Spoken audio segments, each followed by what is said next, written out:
6:42 a.m. The boarding gate hums with sleepy irritation and recycled air. Flight 207 to Chicago, full, delayed, impatient. A man in a crisp charcoal suit stands quietly near the boarding lane, phone in hand, eyes calm. His boarding pass reads, First Class, Seat 1A. The gold trim on his luggage glints beneath the sterile airport lights. Then, sharp heels click. A voice cuts through the buzz. Sir, you can't stand here. First class is boarding only. The attendant's tone isn't loud, but it lands hard, sharp, rehearsed. She doesn't look up from her tablet. I am boarding first class, he replies evenly. She smirks. Of course you are. The sarcasm coils like smoke. Passengers nearby turn, sensing friction. May I see your ticket, please? She presses, louder now, her voice a performance. He holds it out. She scans it, frowns, glances up for the first time, pauses. Her name tag reads, Carla M. Her eyes flicker between the pass and his face. The silence thickens. People whisper. Someone lifts a phone. Red record light blinking. Is there a problem?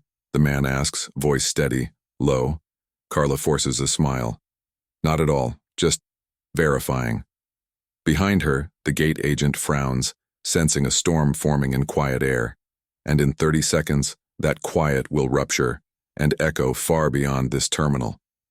Carla's smile tightens, the kind that hides judgment behind customer service polish. She steps closer, lowering her voice as if confiding yet projecting loud enough for the nearest rows to hear. Sir, this line is reserved for our premium guests. The business line is over there. Her manicured hand gestures vaguely toward the economy queue already snaking past the pillar. The man doesn't flinch. I'm in the right place, he says, calm, collected. His tone carries quiet certainty that unsettles her. A gate agent, young and visibly uneasy, glances between them. Carla, his ticket's valid. First class checked in under Mr. Ellison. But she waves him off. I know how these mistakes happen, Kevin. It's fine. I'll handle it. Then turning to the man again. Sir, sometimes these upgrades are accidental. I'll just need to reconfirm your purchase with our system before you board. Her tone oozes politeness, but it's the kind of politeness that cuts. The onlookers shift, murmuring. Someone whispers, he's just trying to board. Another pulls out a phone. The faint buzz of recording apps fills the air. He sighs. You're welcome to verify whatever you need. But I assure you it won't change anything. His calm infuriates her. His lack of submission feels like defiance. Sir, I'm asking you politely to step aside while I finish with our regular passengers. Regular? He repeats. His eyes narrow slightly. What kind of passengers am I then? That word, regular, hangs heavy, sharp-edged, unmistakable. Kevin, the younger agent, tries to interject. Carla, maybe just scan. She cuts him off with a glare. I said I'll handle it. Now the tension is public property. 2 rows back, a woman in a denim jacket murmurs, I can't believe this. It's 2025, for God's sake. Another passenger lifts her phone higher. Keep recording, she whispers. The gate area buzzes louder like a hive about to swarm. Carla straightens, pretending control. Sir, I'm following procedure. If you continue to argue, I'll have to call security. Please do, he says quietly. For a second, she hesitates, because no one ever invites airport security. Then jaw tight, she taps her comm. Gate C4 requesting assistance. 30 seconds later, the airport's rhythm shifts. Uniformed guards appear, deliberate and visible, drawing every eye. The crowd parts in anticipation of spectacle. Phones rise. Cameras flash. Carla folds her arms, satisfied. You see? This would have been easier if you just cooperated. He meets her gaze. I am cooperating. You're not listening. The guards step closer, posture firm. Sir, what seems to be the issue? One asks. No issue, he says. Just trying to board a flight I paid for. Carla interjects. He's obstructing the line and refusing to comply. The guard turns to him. Sir, can I see your ID? He hands it over without pause. The guard glances at it, pauses longer than expected, then hands it back. Everything checks out, he says slowly. Mr. Ellison is cleared for first class. Carla's confidence flickers. Are you sure?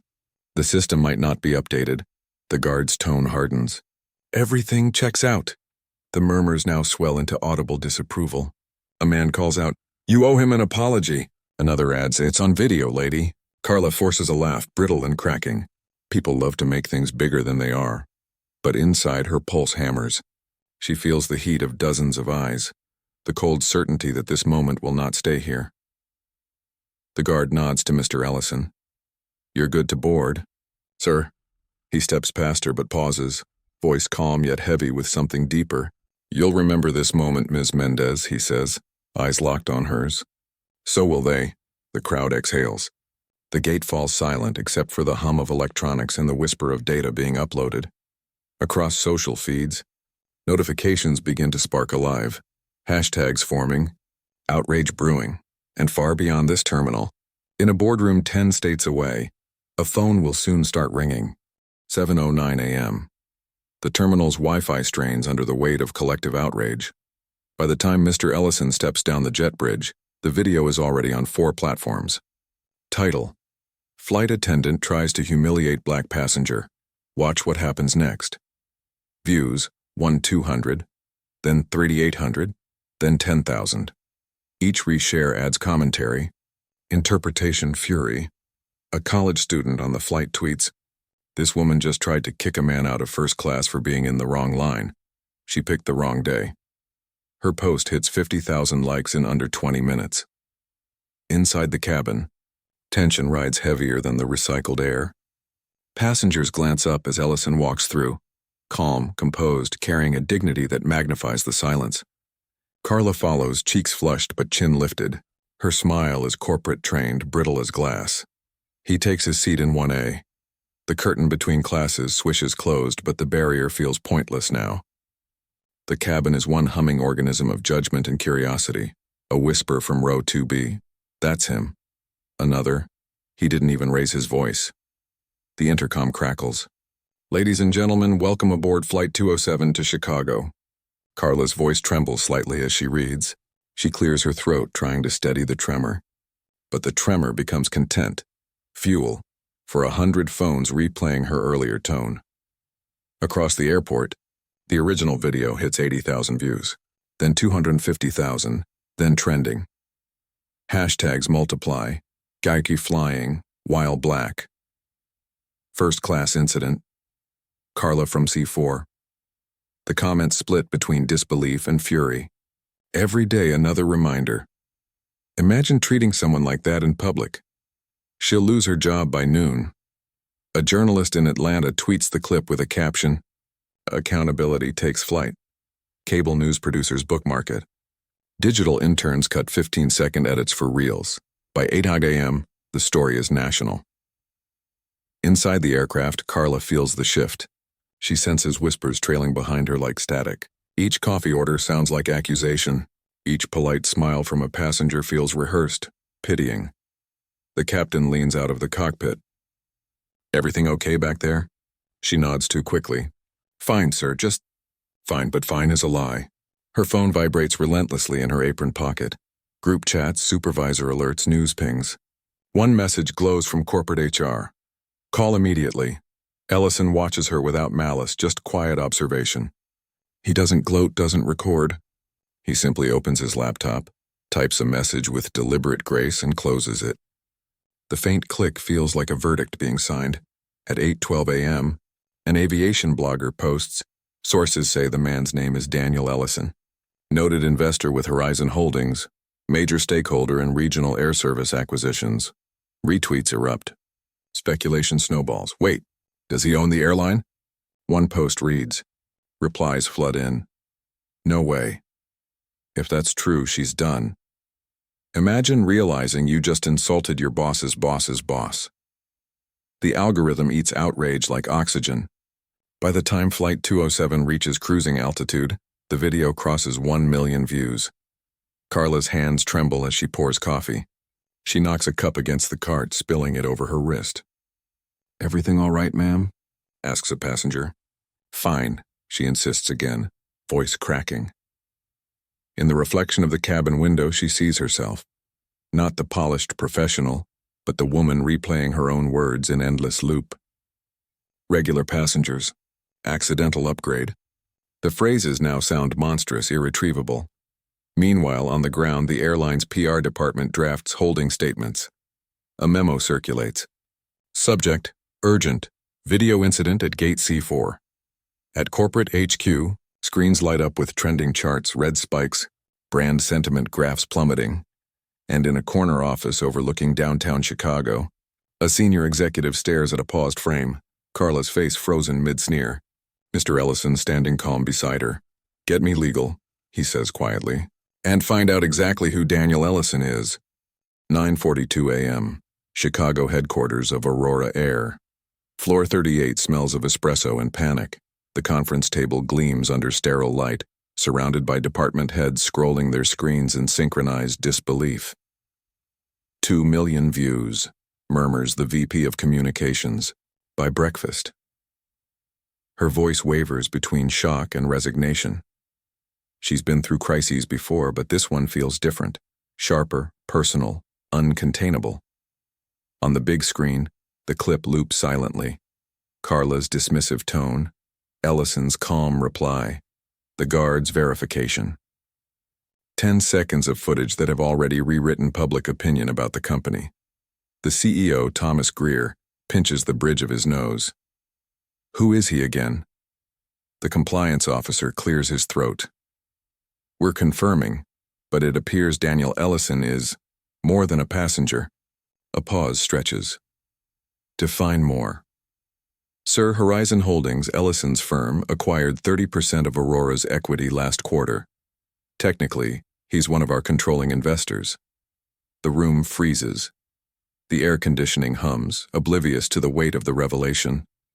So, Greer says slowly, our own shareholder was harassed at boarding by an employee in uniform. In public. On video. Silence. Then, by now the board knows? Yes, sir. The chairman called twice. Someone whispers, he could tank us in one statement. Another mutters, he wouldn't, would he? But they all know the truth. Power rarely needs to shout. Greer exhales. Draft a response. Full acknowledgement, zero denial. And find this attendant, Carla Mendez. She's suspended pending investigation. The HR director nods, fingers trembling as she types. What about Ellison? Greer looks out the window. Below, planes crawl like ants across the tarmac. I'll call him myself. In the PR office, analysts hunch over dashboards. Red lines climb like heart rates under stress. Sentiment down 78% in 4 hours, says one. Hashtags in 20 countries. Do we have any statements from passengers? Plenty, replies another, scrolling. All sympathetic to him. Most mention his composure. That's the problem, mutters the PR lead. He didn't fight back. That makes us look worse. We weren't just cruel, we were wrong and unprovoked. A younger analyst chimes in. The algorithms favor dignity. Outrage plus calmness equals virality. Nobody laughs. 10:25 a.m. Internal email chain. Subject, immediate review request. C4 incident. From, legal counsel. To, executive suite potential exposure includes discrimination claims, reputational loss, and shareholder impact. Recommend preemptive public statement within 3 hours. Meanwhile, in an airport office in Dallas, Carla sits in isolation. The breakroom TV shows her face on national news, voice muted but captions unforgiving. Flight attendant under fire for racially charged confrontation. Her phone won't stop vibrating. Messages from co-workers, strangers, even her mother. She scrolls until her fingers ache. I didn't mean it like that, she whispers to herself. I was following procedure. But the words sound thin against the hum of the vending machine. A call comes through. HR department. She answers, voice trembling. Carla, this is Angela from corporate. We need you to remain available for questioning. Please don't speak to media. I didn't say anything racist, she blurts. Angela's tone is cold, professional. Intent doesn't always equal impact, Ms. Mendez. We'll be in touch. The line clicks dead. Carla stares at the screen until it blurs. Back in Chicago, Greer rehearses his call. Daniel, he mutters under his breath. On behalf of Aurora Air, I sincerely... He stops. Sincerity when practiced sounds like guilt. He looks toward the window again. Somewhere above the clouds, Ellison is still mid-flight, unaware of the storm expanding below. Or perhaps, Greer thinks, he's perfectly aware. And that awareness, the calm of a man who doesn't need to raise his voice, might be the most terrifying power of all. 11:02 a.m., mid-air, 37,000 feet above the Midwest. Flight 207 glides smooth, unaware that its cabin holds both the scandal and the solution. Mr. Daniel Ellison sits motionless in 1A, sunlight glinting off his cufflinks. His phone buzzes once. Then again, signal flickering as the aircraft crosses cloud layers. When Wi-Fi reconnects, he sees the flood of notifications, mentions, emails, alerts. He scrolls through the storm with measured indifference. Carla from C4. Aurora Air Scandal.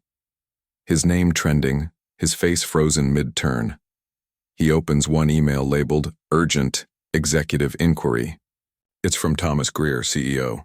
The tone is frantic beneath its professionalism. Mr. Ellison, we deeply regret the incident this morning. Please know this behavior doesn't reflect our values. We'd like to speak with you directly at your earliest convenience. Ellison reads it once, then deletes it. He presses the call button. Carla approaches, shoulders stiff, eyes downcast. Yes, sir? She says quietly. He studies her a long moment, the way one studies a person at the edge of their own undoing. Tell me, he says evenly, what does Aurora Air's mission statement say? She blinks, confused. Excuse me? The mission statement, he repeats. What does it promise passengers? Her lips part, grasping for the corporate script. We, promise comfort, dignity, and respect to all travelers. He nods once.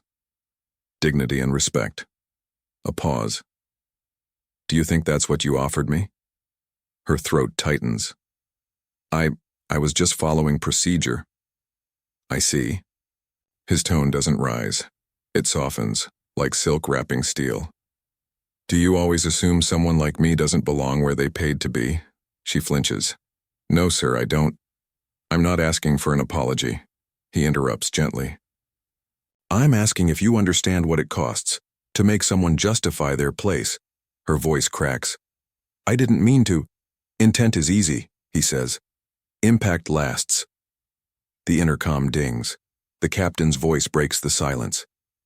Ladies and gentlemen, we've begun our descent into Chicago O'Hare. Ellison glances toward the clouds thinning beneath them. Ms. Mendez, he says softly, when we land, there will be meetings, statements, people scrambling to protect their image. But remember this, I don't want revenge.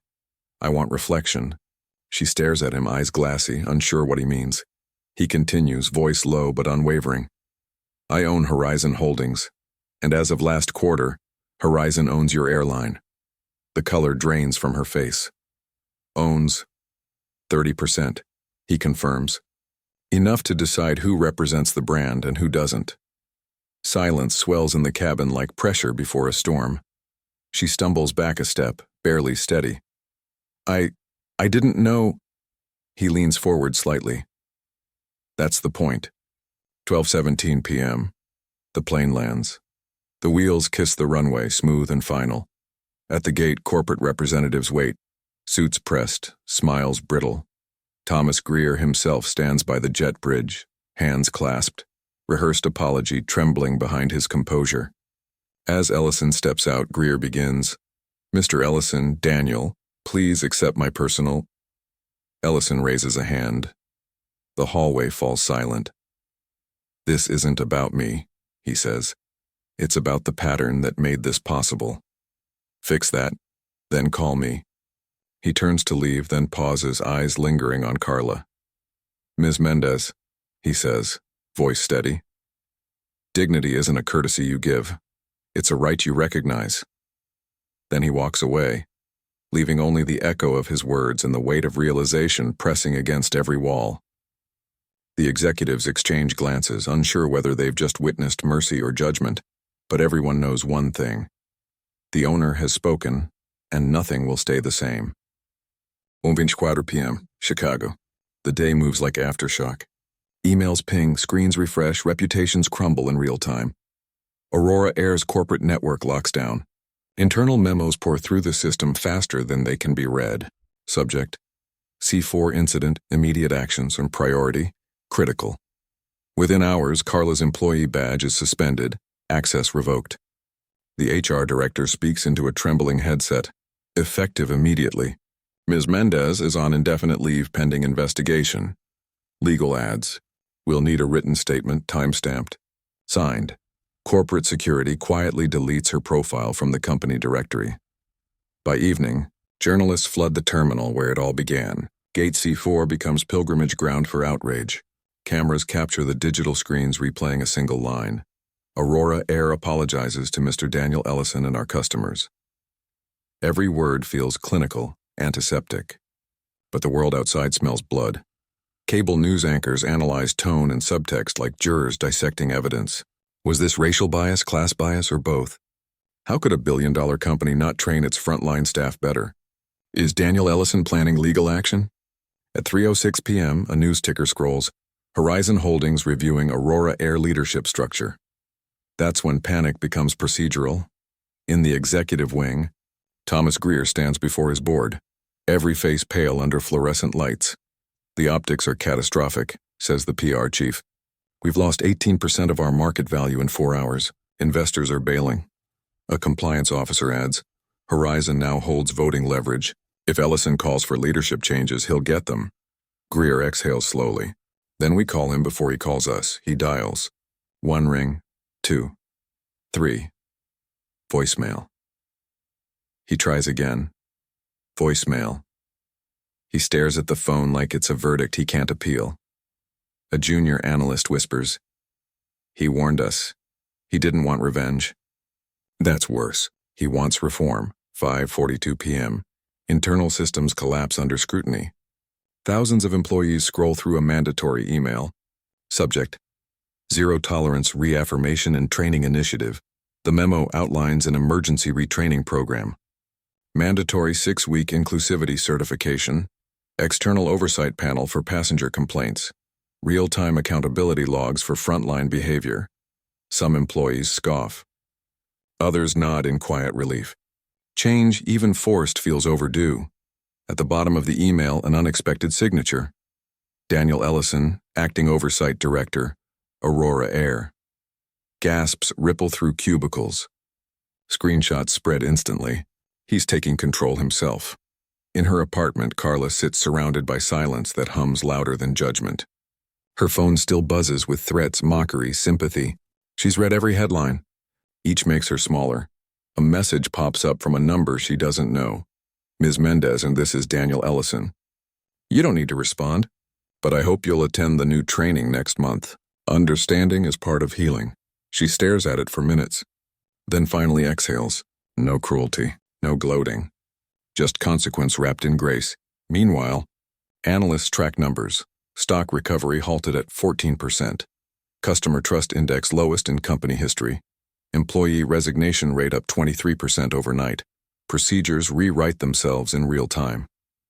Words like bias mitigation and structural empathy echo through internal communications, though few understand what they really mean. And while chaos spreads across corporate floors, Daniel Ellison walks through the quiet of his Chicago office, phone silent. He looks at a framed quote on his wall, one his father used to repeat, "Power is what you do when no one can stop you from doing less." He closes his laptop. Outside, dusk paints the skyline in amber light. Soft, unhurried, inevitable. Tomorrow, he'll begin rebuilding what arrogance tried to destroy.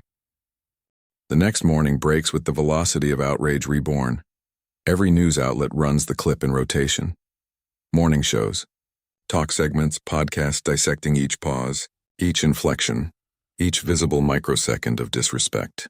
The narrative evolves from scandal to symbol. SAM. CNN. A lesson in composure and consequence, the anchor declares. The man she humiliated turned out to be her company's majority investor. 8:12 a.m. Twitter X, current flight 207, now trends beside Damar's second chances. Shakli Mainamarin local radio in Atlanta.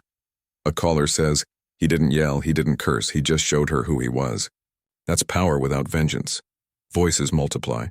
A retired flight attendant posts a video. "I worked 32 years in this industry. I've seen passengers treated like that too many times." This isn't one bad apple. It's a system that rewards people for profiling. A preacher in Detroit records a sermon titled, "The Gate of Dignity." His voice thunders through the live stream. Sometimes God lets you stand in the wrong line, just so the world can see who truly belongs there. In Chicago, at the original airport gate, strangers gather quietly, leaving notes taped to the glass. Respect is not optional. "Thank you, Mr. Ellison, for showing calm in the storm." By noon, Ellison's office receives more than 12,000 messages, letters, emails, voicemails. Some from airline workers, others from passengers recounting their own stories. An older woman writes, "I was told once that I didn't look like a business-class traveler. I never said anything. Watching you stand there, silent but unshaken, it felt like you stood for me too." A pilot from Denver emails anonymously, "We've all seen this happen. The company trains us to smile, not to think. Maybe now we'll learn to do both." The human cost behind corporate branding begins to breathe. Carla watches the coverage from her couch. Every voice feels like both punishment and prayer. Her face flashes on screen, then Ellison's, side by side like opposing forces in a morality play. But beneath the shame, something else flickers: comprehension. She replays the clip, not to excuse herself, but to finally see it as others do. Her tone, her posture, her impatience, it's all there, preserved forever. The truth isn't comfortable, but it's honest. She scrolls through comments that mix condemnation with surprising mercy. She messed up, but at least now she knows. We all carry bias until we're forced to see it. For the first time since the incident, she exhales without tears.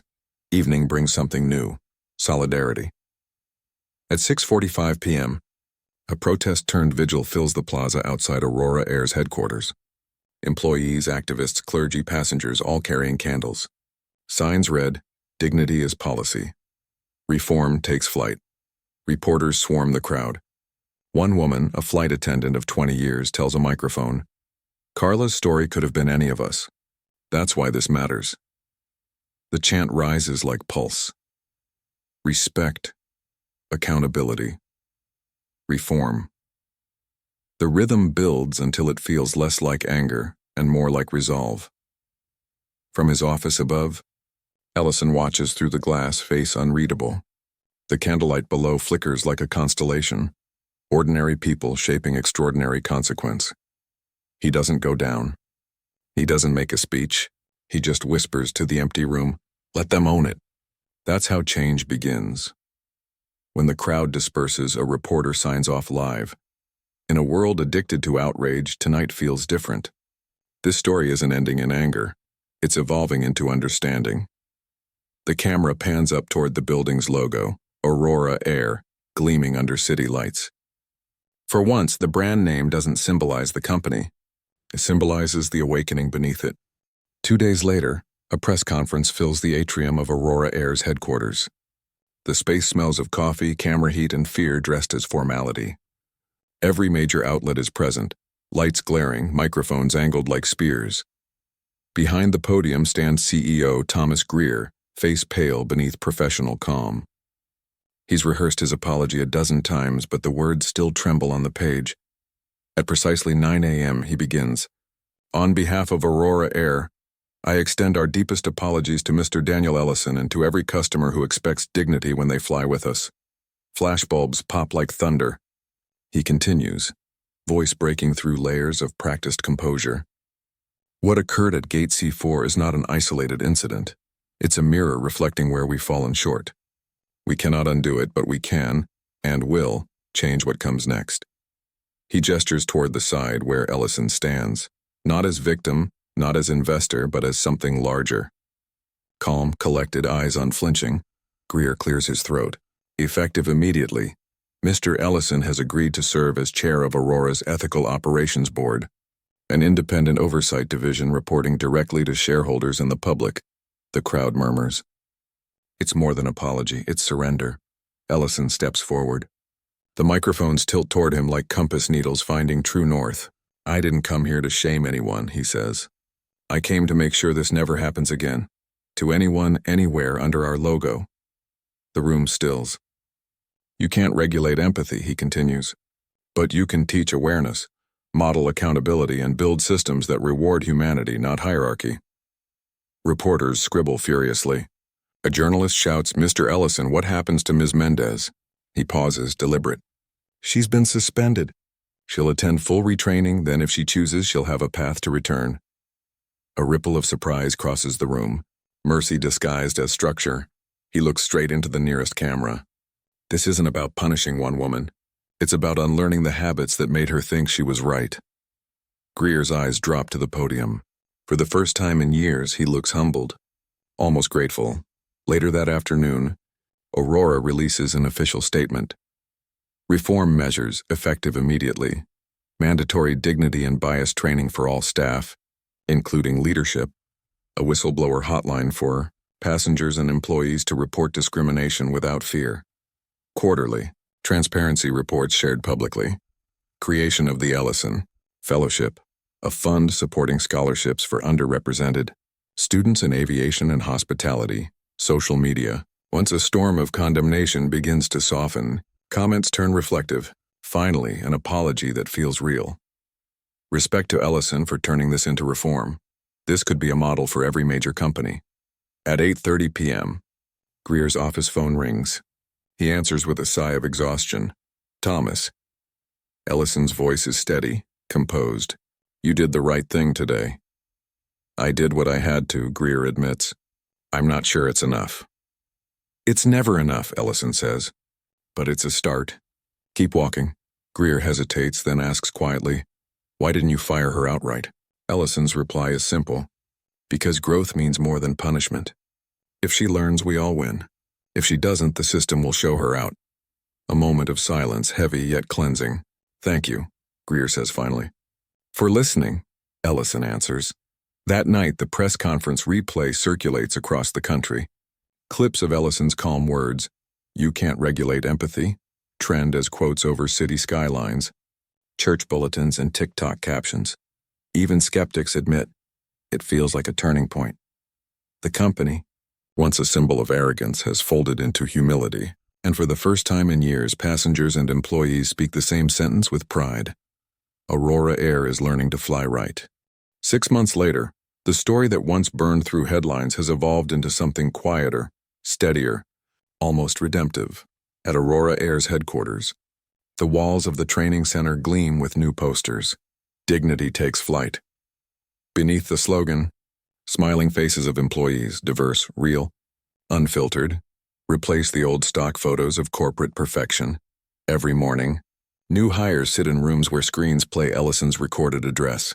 His voice, calm yet weighted with conviction, fills the air. You don't know someone's journey by their ticket class.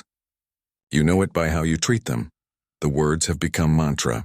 Trainers pause between modules, reminding recruits that every passenger, every interaction is a moment of proof. A year ago, Aurora Air was a cautionary tale. Now statistics tell another story.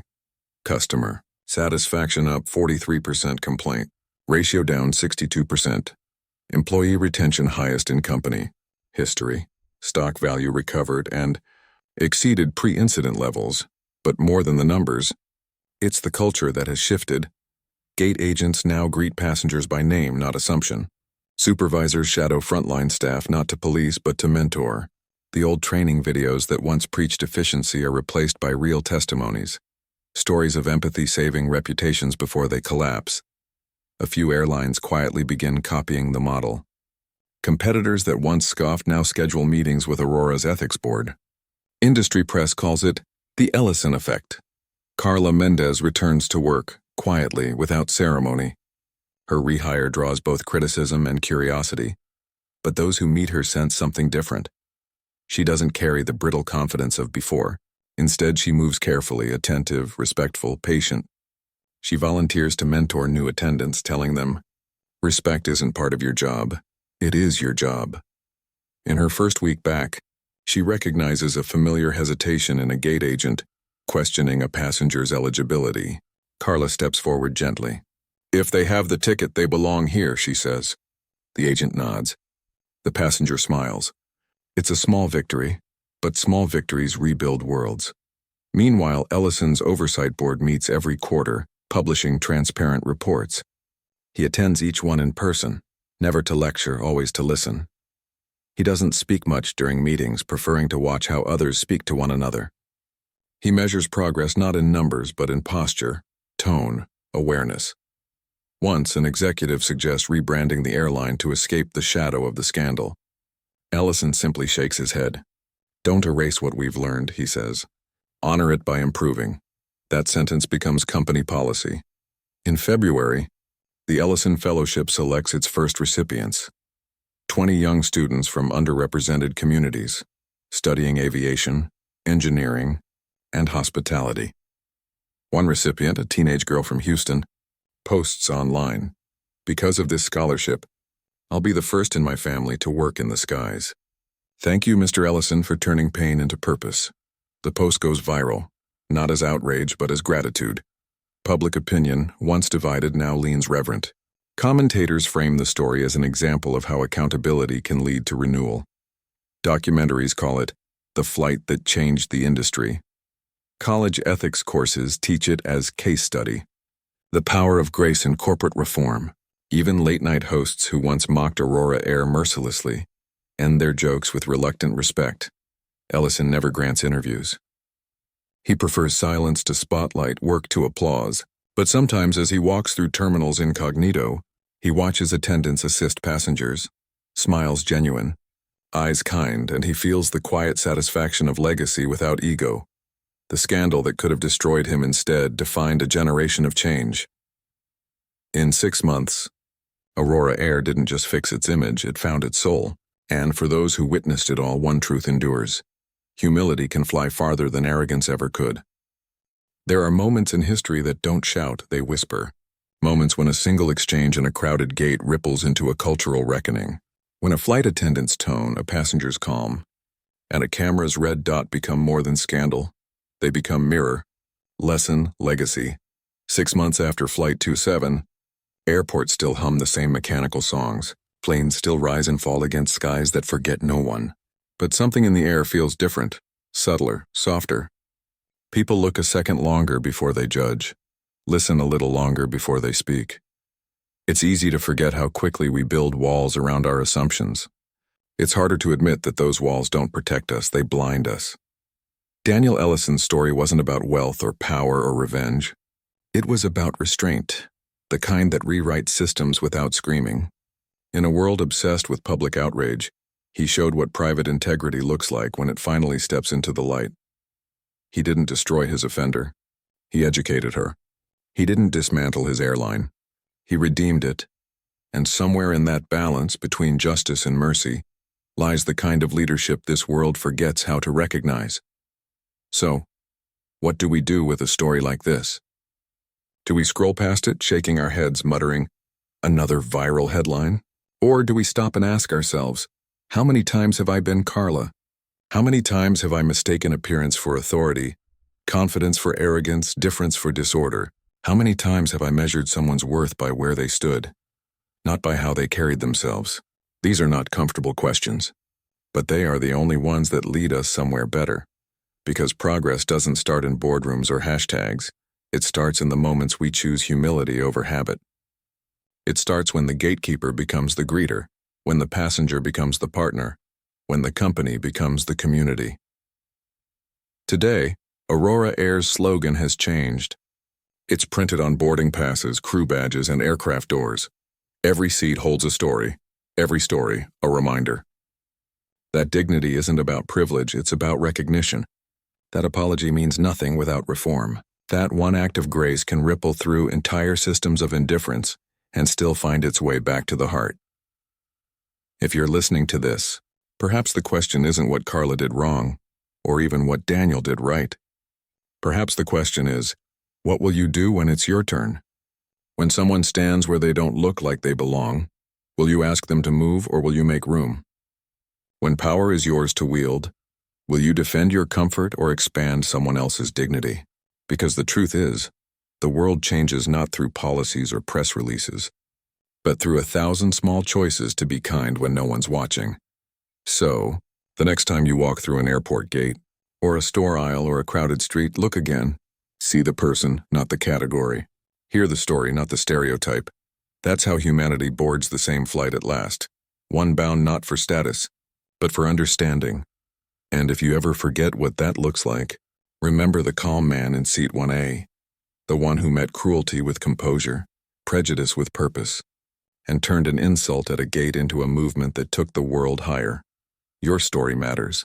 Your grace matters.